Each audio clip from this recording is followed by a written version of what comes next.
My name's Rodney Pickle, and I'm an enthusiast of alternative mythology. I find its study most stimulating.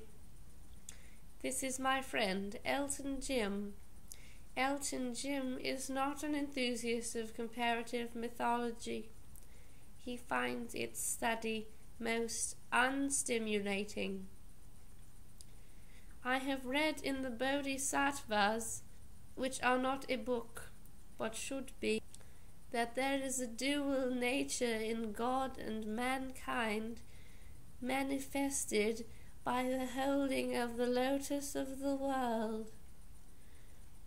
This is why I support the Wait Petri campaign. Elton, you also support the Wait Petri campaign, but you do so for different reasons. Would you care to elaborate upon those reasons? I've been coerced. Well, that was awkward. I'm Rodney Pickle, and I endorse this message.